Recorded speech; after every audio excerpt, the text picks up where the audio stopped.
शहर की एक तंग गली में रहमान चाचा की घड़ी की एक छोटी सी दुकान थी। वहां हर तरफ घड़ियों की टिक टिक सुनाई देती थी। रहमान चाचा बूढ़े थे और अकेले रहते थे। लोग उनसे घड़ी ठीक कराने तो आते, लेकिन कोई उनसे बात करने के लिए नहीं रुकता था। एक दिन 8 साल का आर्यन अपनी टूटी हुई प्लास्टिक की घड़ी लेकर आया। उसके पास पैसे नहीं थे, लेकिन उसकी आंखों में आंसू थे। आर्यन ने कहा, चाचा, ये घड़ी मेरे दादाजी ने दी थी। अब वो नहीं रहे और अब ये घड़ी भी नहीं चल रही। मुझे डर है कि मैं उन्हें भूल जाऊंगा। रहमान चाचा ने घड़ी देखी। वह पूरी तरह टूट चुकी थी और ठीक नहीं हो सकती थी।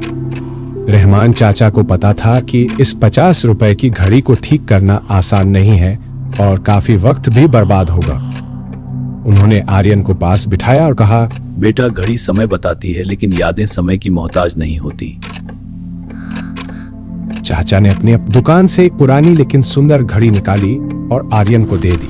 उन्होंने कहा, यह घड़ी तुम्हें समय बताएगी, लेकिन पुरानी घड़ी की यादें तुम्हारे दिल में धड़केंगी। आर्यन रोते हुए बोला, नहीं, मुझे पुरानी घड़ी नहीं चाहिए। मुझे अपने दादाजी की ही घड़ी चाहिए। इस पर रहमान चाचा बोले, ठीक है, रो मत। मैं तुम्हें तुम्हारे दादाजी की घड़ी ठीक करके दूंगा, पर थोड़ा वक्त लगेगा। तुम ठीक 2 दिन बाद आना।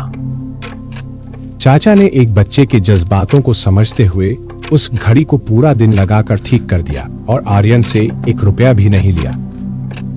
आर्यन रोज स्कूल के बाद चाचा की दुकान पर बैठने लगा। वह उन्हें अपने स्कूल की कहानियां सुनाता और चाचा उसे पुरानी घड़ियों के किस्से सुनाते। रहमान चाचा, जो कभी समय को कटता हुआ महसूस करते थे, अब समय का आनंद लेने लगे थे। उन्हें समझ आया कि घड़ी ठीक करना उनका पेशा था, लेकिन खुशियां बांटना उनका मकसद। सालों बीत गए और एक दिन रहमान चाचा बहुत बीमार हो गए। आर्यन, जो अब बड़ा होकर काबिल बन गया था, तुरंत उन्हें अस्पताल ले गया। उसने न केवल रहमान चाचा को अस्पताल में भर्ती करवाया, बल्कि उनके सारे इलाज का खर्च भी खुद उठाया और दिन रात उनकी सेवा की। पर कुछ समय के बाद रहमान चाचा का देहांत हो गया और वे इस दुनिया से चले गए।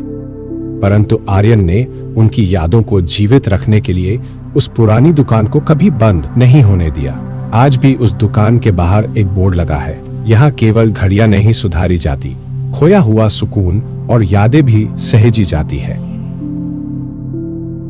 इस कहानी का नैतिक ये है कि प्यार न धर्म देखता है, न जात, वह सिर्फ दिल से दिल तक पहुंचता है।